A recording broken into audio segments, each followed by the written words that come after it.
So is the comics weighty enough for you to follow it just pretty much accurately without adding the new characters or the new, added story lines? So the stuff that's not Hellboy's mother or anything related to Bobby or the Bobby Joe or the demon spider. The demon spider also is not in the comics. Those three things, take those out, and then what remains of the movie is essentially a word-for-word recreation of the comic. Okay. And those are the good parts. It's the funny thing. Mm-hmm. So how would you say this film compares to the other Hellboys? Even though you said it was the worst movie, in terms of the story itself, right? How would you say that compares to the other Hellboys? So not how it was presented, but just the story itself. I think the story is great because it's adapting a great story. So you say it's pretty much the best story out of all the Hellboys that we've seen? I still like the first Hellboy, but I think this version of Hellboy is my favorite. And I think the parts of this that work really work. And if it hadn't been for the broken parts, this would have been the best Hellboy. With those parts, I'm not sure where to exactly file it in. It's definitely better than 2019. If I had to watch one or the other, I definitely would watch this one. But I don't know, the original 2004, I think, version simply has a charm to it, and it's a better movie overall by a wide margin. I think this is a great story told incredibly poorly.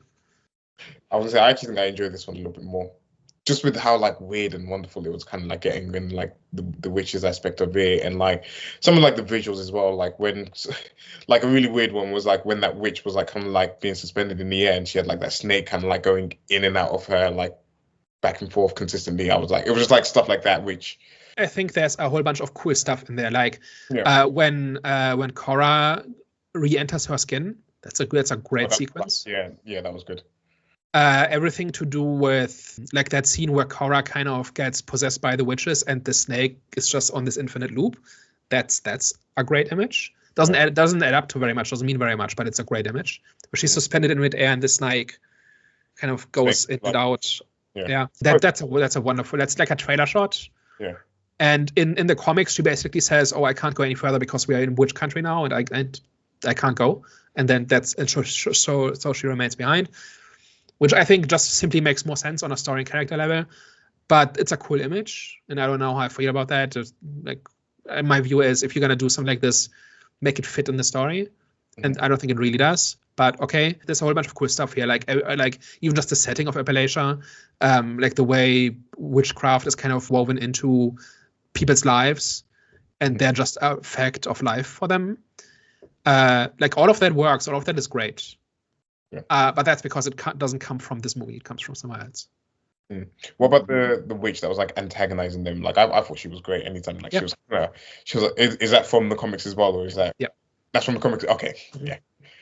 No, because she was just like fun. Anytime she was like on screen, she was just like fun, and I did like just like some like brightness. Sort of shot her when she was on the horse. Great Hellboy line. Yeah. He says at one point, like when she keeps going on monologuing in the tree, he says, "I should have shot her while she was on the horse." And it's movie.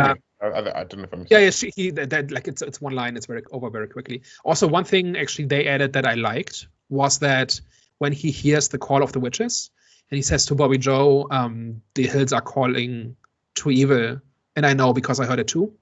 Oh, that was good one. That's a wonderful Hellboy line. Mm-hmm. Yeah, I like that. Like that he hears the call to evil and he knows what it means, but it bounces off him because he's never going to act on it. Also great. And that is something new they added, and I think that really works. I think that almost makes the inclusion of the demon spider worth it. Because like in the comics, there's just reports of witches and Hellboy gets sent to investigate, and that's it. And that's why he's there.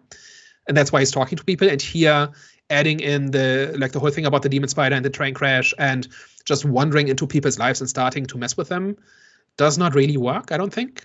And they kind of have to add additional hoops to jump through just because they created this hook, which adds nothing. Just have him walk into town and say, "I hear there's witches around, let me help."